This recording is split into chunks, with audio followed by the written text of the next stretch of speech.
Ethanol से pollution नहीं होगा, petrol से pollution होगा। ये फैक्ट्री जो इस गांव को इतना पोल्यूट कर रही है कि ये देश का सबसे पोल्यूटेड जगह है, पोल्यूशन को पीक कर रही है। यहाँ बन रहा है एथेनॉल। 2024 समाप्त होने के पहले ये बिहार में सब रोड बन जाएंगे और बिहार का रोड हाईवे नेटवर्क अमेरिका के बराबर होगा। ये वचन मैं आपको देता हूँ।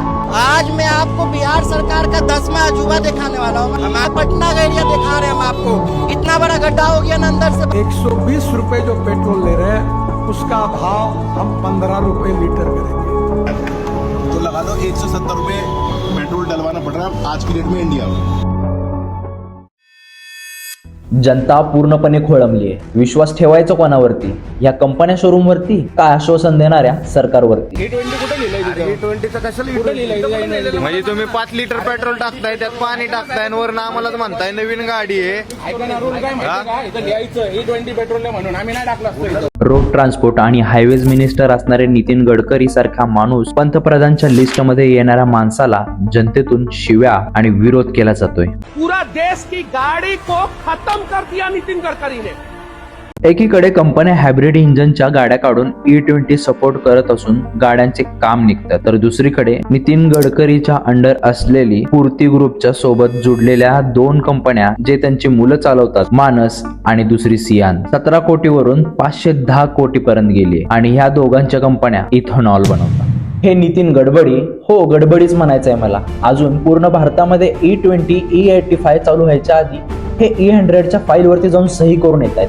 100% इथेनॉल, इसके नियम बनकर उसको आज कानूनी रूप से प्रक्रिया देने वाली फाइल पर मैंने साइन। मी अभि पवार, को फाउंडर ऑफ डिजिटल केडा। स्वागत आहे आपलं मिनी मराठी डॉक्युमेंटरी मध्ये। माणूस जुना आहे पण सुरुवात नवीन आहे। लय झालं गुणगान, आता थेट आपण विषयाकडे वळूयात। हो, मान्य आहे आपला देश पेट्रोलसाठी दुसऱ्या देशावरती अवलंबून आहे। दरवर्षी 22 लाख कोटी डॉलर मध्ये खर्च होतात। इथेनॉल आल्यापासून लाखो करोड रुपये वाचलेत आणि शेतकऱ्यांचा फायदा होतोय, कारण इथेनॉल हे बनतच ऊसाच्या मळीने, मक्याने, तांदळाच्या कपच्याने। 1 लिटर इथेनॉल साठी लागणारं पाणी 3000 लिटर पेक्षा जास्त लागतं। इथं लोकांना प्यायला पाणी कॉर्पोरेशनचा 8 दिवसातून 4 तास फक्त येतं आणि हे म्हणतात की भारताला पाण्याची कमी नाहीये। आणि दुसरीकडे शेतकऱ्यांचा फायदा आहे याच्यामध्ये, तर फायदा असताना शेतकरी ऊसाच्या बिलांसाठी जलसमाधी का घेतोय? आणि तसं बघायला गेलं तर पेट्रोल हे इथेनॉल पेक्षा ज्वलनशील आहे। उदाहरण द्यायचं झालं तर जनतेतूनच म्हणणं आहे, इथेनॉल पेट्रोलमध्ये मिक्स केल्यापासून गाड्यांचे इंजन काम काढले जातात आणि ऍव्हरेज गाड्यांचे कमी देत आहेत। आता ब्राझीलमध्ये E27 पासून E100 पर्यंत गाड्या चालत आहेत। तोही देश आपल्यासारखा दुसऱ्या देशावरती अवलंबून आहे पेट्रोलसाठी। तिथेही ऍग्रिकल्चर वरती चालतं हा देश, पण तिथल्या सरकारने जनतेला इन्फॉर्म केलं, त्यांना वेळ दिला, इथेनॉल वरती गाड्या काढणाऱ्या E100 बनवल्या, विक्री झाल्या, सबसिडी मिळाल्या, लोकांचा फायदा झाला। पण आमच्या इथे चॉईस पण ठेवली नाही। ज्याच्या गाड्या E20 वरती चालतील ते घालतील, ज्यांच्या गाड्या 2017, 18, 20, 22 च्या आहेत त्यापेक्षा जुन्या गाड्या, सामान्य जनतेच्या गाड्या बंद पडतात।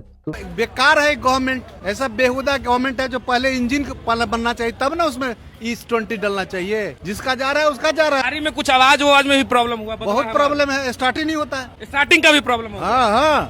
तुम्ही नवीन गाड्या आणल्या मार्केटमध्ये, पैसा आणायचा कुठून? प्रत्येक गोष्टीवरती टॅक्स, GST लावून महागाई भीक मागायला हात पुढे करते। आम्ही तर वोट देणारे गाढवं आणि टॅक्स भरणारे बैल आहोत। जनता प्रश्न विचारते, उत्तर द्या। ह्या त्याच इथेनॉलच्या फॅक्टऱ्या आहेत जिथे आपल्या गाड्यामध्ये E20, E85, E100 इथेनॉल टाकलं जातं। आम्ही देश इको फ्रेंडली करण्याचा प्रयत्न करतोय, पण इथे प्यायला पाणी, घ्यायला श्वास नाहीये। सामान्य माणूस राहणं अशक्य आहे, हे म्हणून कॅन्सर हो, दमा हो, वेगवेगळे रोग हो, असं बनवता तुम्ही इथेनॉल। साखर स्टॉक करून साखर बनवायला बॅन आणायचं। येणारा जो सीझन आहे तिथे सगळा ऊसाचा माल इथेनॉलच्या प्लांटला जाणार। एकीकडे इथेनॉलचा भाव कमी करून गाजावाजा करणार आणि दुसरीकडे स्टॉक करून ठेवलेली साखरचा भाव वाढवणार। असंच तर चालते जनतेच्या जीवावरती ही सरकार। रोज उठून पेट्रोलचा 2-2 रुपयांनी भाव वाढतोय। अरे सरळ सरळ 200 रुपये का नाही करत? ह्या धावत्या दुनियेमध्ये कोणाला रोडवरती उतरायचंय? कोण बोलणार आहे तुम्हाला? जनता झोपली आहे, विपक्ष विकला गेलाय आणि मीडिया तळवे चाटते। नेते मंडळी ऐन मस्त मजा करते। ते एक हिंदीमध्ये म्हण आहे ना, मुर्दो के शहर में ठेंगो का राज। असं काहीतरी आपल्या भारताचं विचित्र रूप होत चाललंय। अजून बोलण्यासारखं भरपूर काही आहे। परवा पडलेलं ब्रिज, राम मंदिर मधली चोरी आणि चालू हायवेला पडलेली भगदाड।